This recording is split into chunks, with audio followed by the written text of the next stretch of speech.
Hello my dear students, good morning again. మనం ఈ క్లాస్లో దేహ ద్రవ నిర్వర్తిత రోగ నిరోధకత అంటే ఏంటి, కణ నిర్వర్తిత రోగ నిరోధకత అంటే ఏంటి, ఈ రెండు నేర్చుకుందాం. ఓకేనా? ఇంతకీ మన బాడీలో ఎలా డెవలప్ అయింది, మన శరీరంలో ద్రవాలైన రక్తం ఉంది, అలాగే ఇంకేమున్నాయి, శ్వాసరసం కూడా ఉంది. ఈ రెండింటిని ఫ్లూయిడ్స్, ఇవి ద్రవాలు, వీటినే పూర్వం హ్యూమర్స్ అనేవారు అన్నమాట. ఓకేనా? ఈ ద్రవాల్లోకి ఎప్పుడైనా సరే ప్రతిజనకం వస్తే, అది ఏదైనా కావచ్చు ప్రతిజనకం. ఇలాంటి ప్రతిజనకాలు స్వేచ్ఛా ప్రతిజనకాలు అంటాం. ద్రవాల్లో ఉన్న వాటిని, అంటే రక్తంలో కానీ శ్వాసరసంలో కానీ ఉన్న వాటిని స్వేచ్ఛా ప్రతిజనకాలు అంటాం. వీటి నుంచి రక్షించడానికి ఒక రకమైన రోగ నిరోధకత ఉంది. దాన్ని దేహద్రవ రోగ నిరోధకత అంటాం. దేహద్రవ నిర్వర్తిత రోగ నిరోధకత అంటాం. దీనిలో ముఖ్యంగా ఉండేవారు ఎవరంటే బి లింఫోసైట్స్.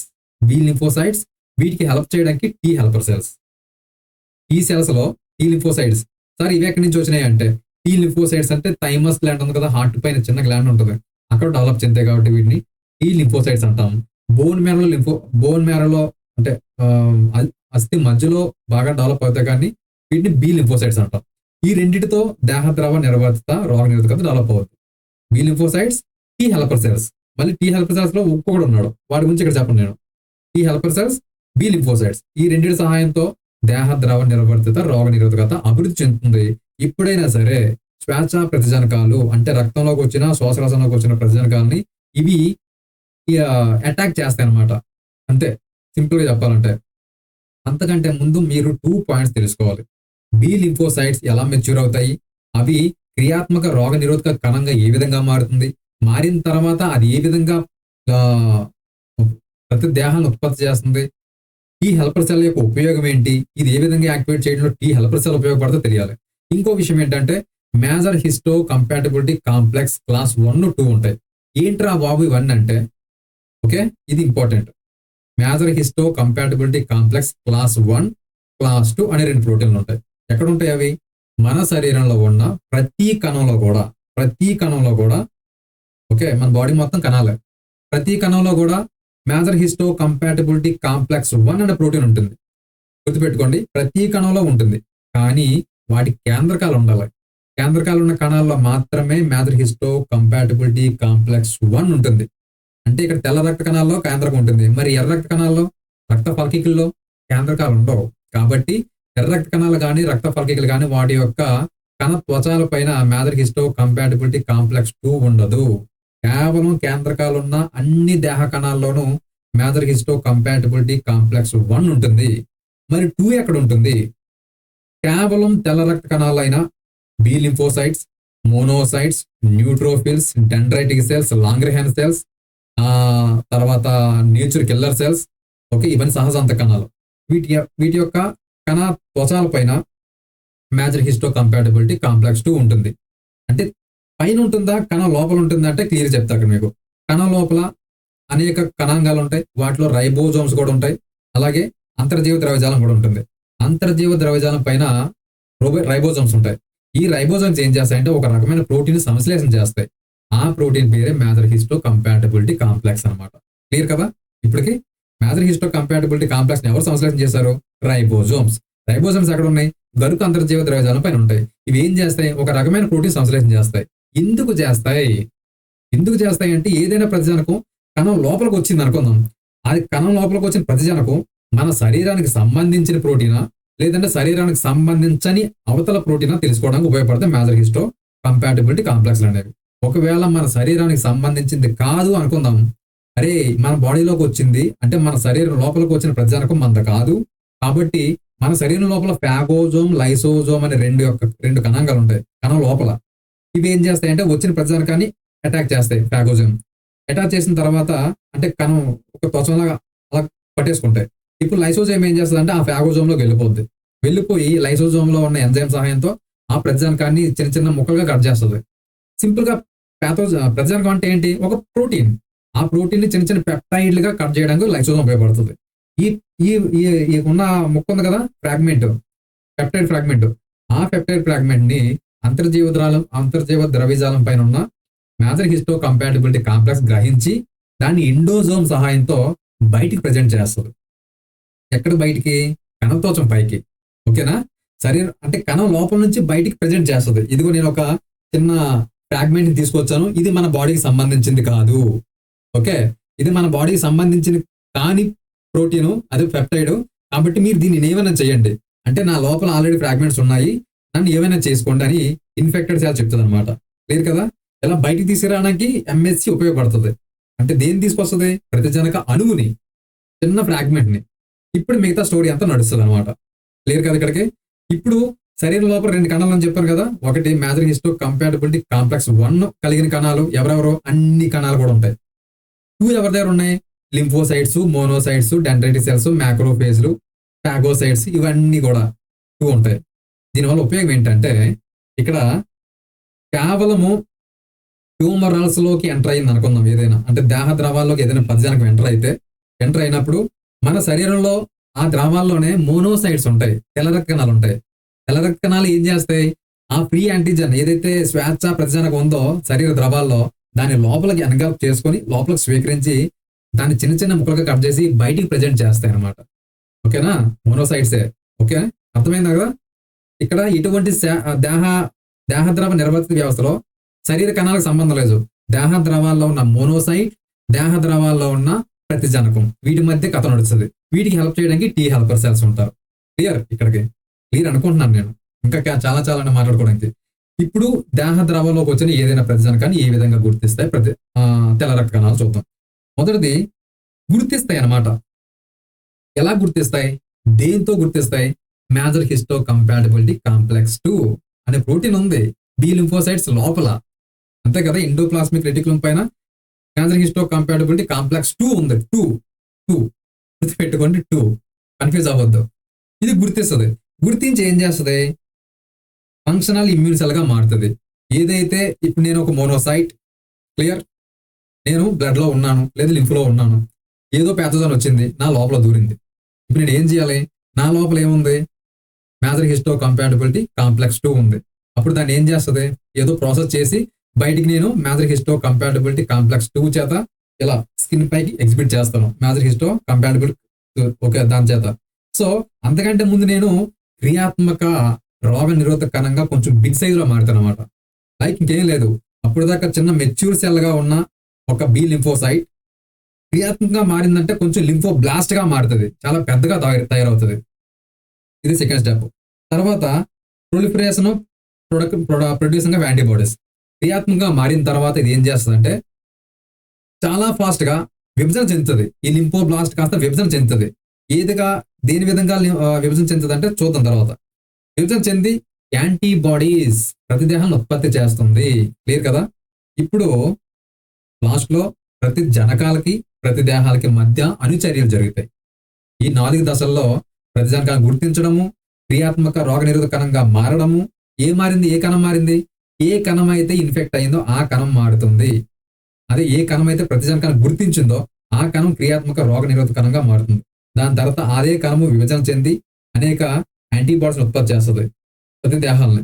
ఈ ప్రతిదేహాలు ప్రతిజనకాలు లాస్ట్ లో కొట్టుకుంటాయి, చచ్చిపోతాయి. చచ్చిపోయిన తర్వాత బయటికి చీము రూపంలో బయటకు వస్తుంది తెల్ల రక్త కణాలు. క్లియర్? సో ఇక్కడ మెచ్యూర్ బీ సెల్ అన్నాను కదా, ఏదైతే మెచ్యూర్ బి అదే ప్రౌఢ తెల్ల రక్త కణం మామూలుగా అస్థి మధ్యలో ఉంటుంది. అస్థి మధ్య మనం మూలికి తింటాం కదా, దానిలోనే ఉంటుంది అదే ఈ తెల్ల రక్త కణం. అది దాని యొక్క కణ త్వచం పైన, ప్రతి కణానికి కణ త్వచం ఉంటుంది కదా, ప్లాస్మా మెంబ్రేన్ ఉంటుంది కదా, దీనిపైన ఒక ప్రతిజనక గ్రాహక కణాలని తయారు చేసుకుంటారు. దాన్ని యాంటీబాడీస్ అంటాం. ఫస్టే అది మెచ్యూర్ గా ఉన్నప్పుడే మామూలుగా వాటి యొక్క ప్రతిదేహాలని ఉత్పత్తి చేసుకుంటుంది. ఎప్పుడైతే అది సెకండరీ ద్వితీయ లింఫాయిడ్ అవయవాల్లోకి వెళ్ళిందో, ద్వితీయ లింఫాయిడ్ అవయవాలు అంటే ఏంటి మరి? ప్లేహం, తర్వాత టాన్సిల్స్, అలాగే ఇంకేమన్నా చిన్న చిన్న పేగలో పేస్ ప్యాచెస్ అని ఒక చిన్న ప్యాచెస్ లాంటి నిర్మాణం ఉంటాయి, అదొకటి. అలాగే అపెండిక్స్, ఇంకా ఇంకోటి ఉంటుంది అనమాట. ఇవన్నీ సెకండరీ లింఫాయిడ్ ఆర్గాన్స్. ఈ లింఫోసైట్ అనేది ఈ సెకండరీ లింఫాయిడ్ ఆర్గాన్ చేరుకునేసరికి అది ఎలా మారుతుందంటే ఫంక్షనల్ ఇమ్యూన్ సెల్ గా మారుతుంది, క్రియాత్మక ఇమ్యూన్ సెల్ గా మారుతుంది. ఇది క్లియర్ ఇక్కడికి. ఇక రెండోది, ఇప్పుడు ఏ విధంగా జరుగుతుంది? ఇప్పుడు ఫంక్షన్ చూద్దాం. కొంచెం సిస్టమ్ స్లో ఉంది, అనుకోవద్దు. సో ఇప్పుడు ఈ సంవిధానం ఏ విధంగా జరుగుతుంది? ఒక ప్రతిజనకం శరీరంలోకి ఎంటర్ అయ్యింది, దాన్ని ఏ విధంగా సంహరిస్తాయి అని చూద్దాం. ఫస్ట్ ఇక్కడ ఫ్రీ యాంటీజెన్ అన్నాను కదా. ఫ్రీ యాంటీజెన్ అంటే స్వేచ్ఛాజనక ప్రతిజనకం. ఎక్కడ ఉంటుంది ఇది? రక్తంలో కానీ శరీర ద్రవాలైన శ్వాసరసంలో కానీ ఉంటుంది. రాగానే ఫస్ట్ ఎవరు అటాక్ అవుతారు? శరీర ద్రవాలు ఎవరున్నారు? మోనోసైట్స్ ఉన్నాయి. మోనోసైట్స్, బి లింఫోసైట్స్, తర్వాత ఆ మోనోసైట్స్ మ్యాక్రోఫేజ్లు కానీ ఫాగోసైట్స్ కానీ అన్ని విధంగా మారుతాయి. అది క్లాస్ 1లో విన్నాం మనం. క్లియర్? అయితే ఇప్పుడైతే బి బి లింఫోసైట్స్ పైన మనకి ప్రతిజనక గ్రాహకాలు అనే ప్రోటీన్లు ఉంటాయి. ప్రతిజనక గ్రాహకాలు ఇదిగో మన బాడీ మీద ఈ ప్రతిజనక గ్రాహకం, నేను బి లింఫోసైట్. ఒక శ్వాస ప్రతిజనక వచ్చింది, ఇక్కడ ప్రతిదేహం పైన మీకు పారాటోప్ పైన ఉంటుంది టక్కన పట్టుకోవడానికి. పారాటోప్ ఉంటుంది కదా, దాంతో పట్టుకుంటాయి. పట్టుకొని లోపలికి తీసుకుంటాయి బి లింఫోసైట్లు. తీసుకొని దాన్ని ప్రాసెస్ చేస్తాయి. ఇప్పుడు చెప్పానే ఎలా ప్రాసెస్ చేస్తుంది అనేది. మేజర్ హిస్టో కంపాటబిలిటీ కాంప్లెక్స్ 2 అనేది ప్రాసెస్ చేసి ఒక ఫ్రాగ్మెంట్ ని బయటికి తీసుకొస్తుంది కణత్వచం పైకి. బయట ఉన్న దాన్ని లోపలికి తీసుకుంది, దాని ప్రక్రియకరణం చేసింది, దానికి బయటికి MSC2 చేత ప్రజెంట్ చేసింది. ప్రజెంట్ చేసి ఊరుకోదు అక్కడతోటి. ఒక రకమైన సైటోకైన్స్ అనే ప్రోటీన్ రిలీజ్ చేస్తుంది బి లింఫోసైట్ బయటికి రక్తంలోకి. ఓకేనా? ఒక లింఫోసైట్ ప్రతిజనకాన్ని ఆకర్షించి శరీరం లోపల తీసుకుని మేజర్ హిస్టో కంపాటబిలిటీ కాంప్లెక్స్ 2 చేత ప్రక్రియకరణం చేసి అది బయటికి ప్రజెంట్ చేస్తుంది కణత్వచం పైకి. తర్వాత ఊరుకోకుండా ఒక సైటోకైన్స్ అనే ప్రోటీన్ రిలీజ్ చేస్తాను అనమాట. సైటోకైన్స్. క్లియర్?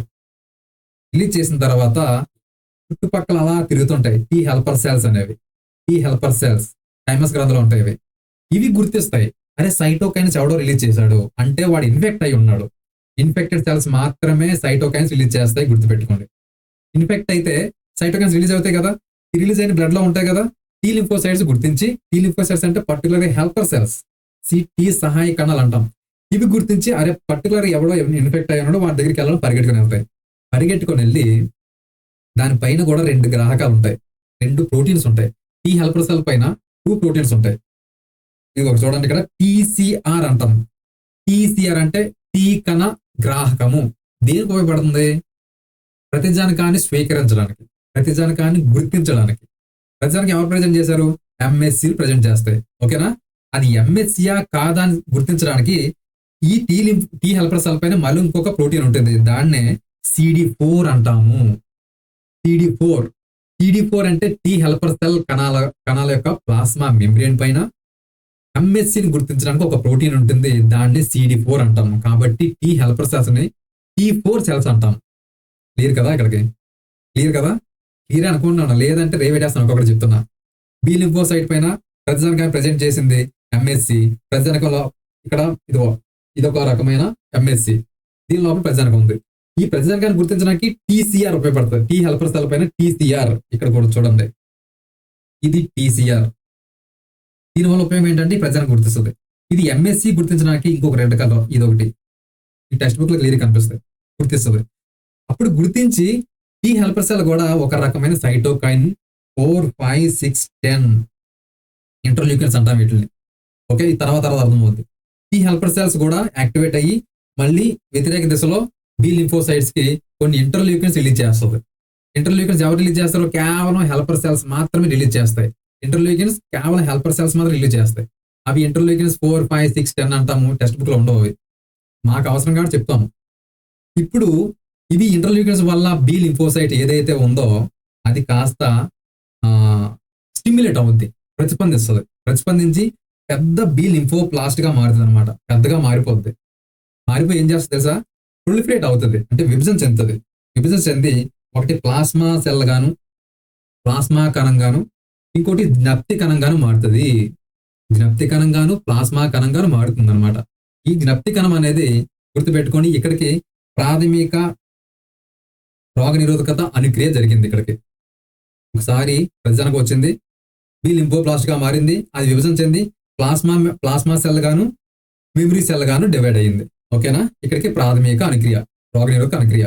సేమ్ మళ్ళీ అదే ప్యాథోజన్ రెండోసారి వచ్చినప్పుడు ఇక్కడ ఉన్న మెమరీ సెల్ అనేది మళ్ళీ డివైడ్ అయ్యి, సేమ్ ప్రాసెస్ లో డివైడ్ అయ్యి ఏ విధంగా మారుతుందంటే మళ్ళీ ప్లాస్మా కణంగాను మళ్ళీ మెమరీ సెల్ గా మారుతుంది అనమాట. మెమరీ సెల్స్ అనేవి అలా బ్లడ్ లో ఉంటానే ఉంటాయి, అది లాంగ్ లైఫ్, వాటికి మరణం ఉండదు. కానీ ప్లాస్మా సెల్స్ అనేవి ఒకసారి విభజన చెందిన తర్వాత ప్రతిదేహాలను ఉత్పత్తి చేసి ఆ జబ్బు తగ్గే వరకు ప్రతిజనకాలతో పోరాడతాయి. తర్వాత చనిపోతాయి. కానీ ప్రతిదేహాలు మెమరీ సెల్స్ ఉన్నాయి కదా జ్ఞప్తి కణాలు, అవి ఉంటాయి. కారణం ఏంటంటే రెండోసారి మళ్ళీ అదే ప్రతిజనకం వస్తే గుర్తించాలి, ఇవి మళ్ళీ విభజన చెందాలి, ప్రతిదేహాలను ఉత్పత్తి చేయాలి. ఇప్పుడు ప్రతిదేహాలను ఉత్పత్తి చేసేది ఎవరు? ప్లాస్మా కణం. ఓకే, ప్రతిదేహాలను ఉత్పత్తి చేసేది ఎవరు? ప్లాస్మా కణం. కేవలం ప్లాస్మా కణం ఉత్పత్తి చేస్తుంది. మరి మెమరీ కణం ఎందుకు? జ్ఞప్తి కణం ఎందుకు? ఫ్యూచర్ కోసం అనమాట. క్లియర్ కదా? ఇక్కడికి ద్వితీయ ఇమ్యూన్ రెస్పాన్స్ వచ్చింది. ఇప్పుడు ఈ రెండింటి మధ్య ఏ విధంగా జరుగుతుంది చూద్దాం. ఫైటింగ్ అంటే ఏంటి? ఆ రెండింటి మధ్య ఏం ఫైటింగ్ అది? ప్రతిజనక స్లో. ఇంత స్లో అయితే కష్టం అమ్మా, ల్యాప్టాప్ చాలా కష్టం. నాకు ఇదే టార్చర్ లా ఉంది నిజానికి.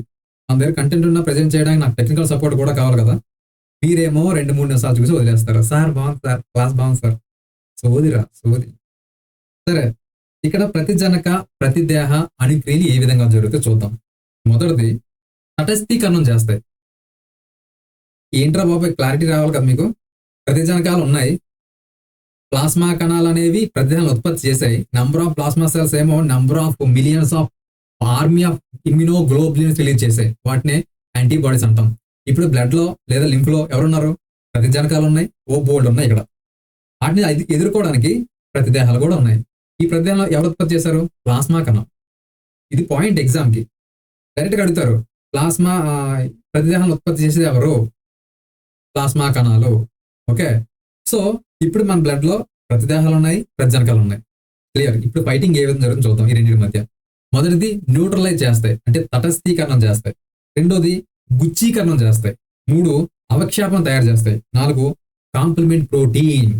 ఈ 4 దశల్లో సూక్ష్మజీవిని ఏదైనా సరే బి లింఫోసైట్స్, మోనోసైట్స్, మ్యాక్రోఫేజ్ ఇవన్నీ కూడా చంపుతాయి. క్లియర్. ఓకే, మొదటిది న్యూట్రలైజేషన్ లేదా తటస్థీకరణం. బాడీలో చాలా ప్రతిజనకాలు ఉన్నాయి, అంతే మొత్తంలో మన ప్రతిదేహాలు కూడా ఉత్పత్తి అయినాయి. ఈ రెండింటి మధ్య తటస్థీకరణం జరుగుతుంది. సింపుల్ గా అంటే ప్రతి ప్రతిజనకాన్ని ప్రతి ప్రతిదేహము పారాటోప్ ఉంటుంది కదా, వై షేప్ లో అటాచ్ చేస్తుంది.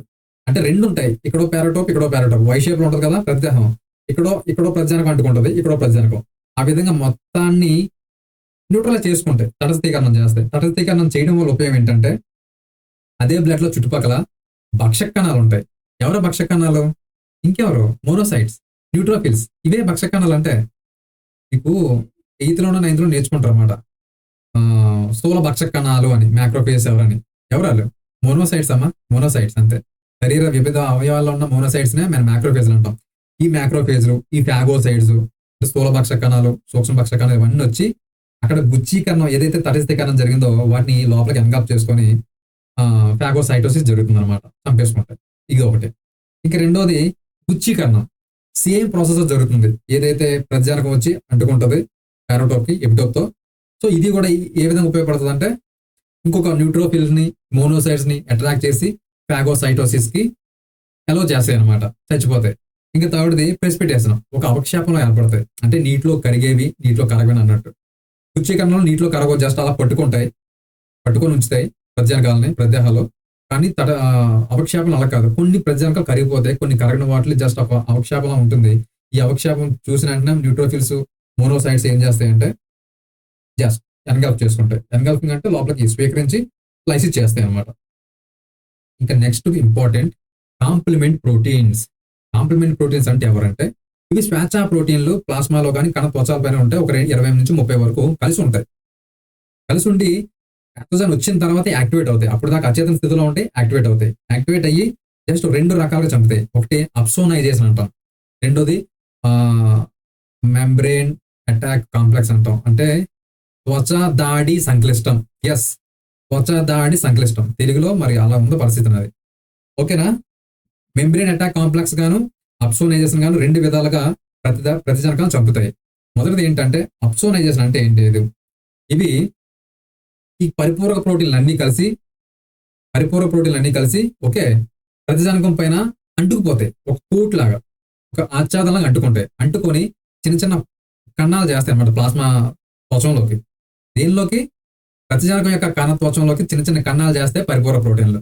కణాలు చేస్తే పైన బాహ్య కణద్రవ్యం ఏదైతే ఉందో ఎక్స్ట్రా సెల్యులర్ ఫ్లూయిడ్ ఊరుకుంటుందా? ద్రవవిసరణ ప్రక్రియలో లోపలికి వెళ్తుంది. ఆ కణం ఊరుకుంటుందా? పగిలిపోతుంది. ప్రతిజనకం యొక్క కణం పగిలిపోయి ప్రతిజనకం చనిపోతుంది. దీన్ని అప్సోనైజేషన్ అంటాం. అప్సోనైజేషన్ లో కణత్వచం పైన ఒక ఆచ్ఛాదనలాగా ఏర్పడి దానికి రంధ్రాలు చేస్తాయి. రంధ్రాలు చేయడం వల్ల కణ బాహ్య ద్రవం అనేది లోపలికి వెళ్ళి కణాన్ని ఉబ్బినట్లు చేసి పగిలిపులే చేస్తాయి. కాబట్టి ప్రజానకం అనేది చనిపోతుంది. ఇంక రెండోది మెంబ్రేన్ అటాక్ కాంప్లెక్స్, త్వచ దాడి సంక్లిష్టం అంటాం. ఇది ఎలా జరుగుతుందంటే సేమ్ లోపల ఏదో ఫారిన్ మెటీరియల్ ఉంది. లోపల ఫారిన్ మెటీరియల్ అంటే ఏంటి? ప్రజానకం ఉంది. అయితే ఇవి పెర్ఫోరియన్స్ అనేది ఒక ప్రోటీన్. పెర్ఫోరిన్ అనే ప్రోటీన్ రిలీజ్ చేస్తాయి. అలాగే గ్రాంజైమ్స్ అనే ప్రోటీలైక్ ఎంజైమ్ కూడా రిలీజ్ చేస్తాయి. ఇవి చేసి సేమ్ ఓకేనా ఏం చేస్తాయంటే లోపల కణాలు పెడతాయి. సేమ్ అదే ప్రాసెస్ లో ఓకేనా. నేచర్ కిల్లర్ సెల్స్ ఉన్నాయి కదా, సహజ అంతకణాలు, ఇదే విధంగా సహజ అసంక్రామితలో పాలు పంచుకుంటాయి అనమాట అవి ఇవన్నీ కూడా. సో ఈ విధంగా 2 రకాలుగా చంపుతాయి. ఒకటి తటస్థీకరణము, గుచ్చీకరణము, అవక్షేపము, తర్వాత పరిపూర్వ ప్రోటీన్లు. పరిపూర్వ ప్రోటీన్లు ఏవైతే ఉన్నాయో అవన్నీ కూడా ఎవరు చంపుతారంటే పరిపూర్వ ప్రోటీన్లు ఎవరు రిలీజ్ చేస్తారు? ఎందుకే? ఎఫెక్టెడ్ సెల్స్ ఓకేనా. ఒక ఎఫెక్టెడ్ సెల్ కొంచెం ఇబ్బందిగా ఉంటుంది క్లాస్. ఎఫెక్టెడ్ సెల్స్ రిలీజ్ చేస్తాయి అన్ని ప్రోటీన్లే. ఇందా చెప్పాను కదా, టీ హెల్పర్ సెల్ యాక్టివేట్ కావాలంటే ఆల్రెడీ ఇన్ఫెక్ట్ అయి ఉన్న బి సెల్ అనేది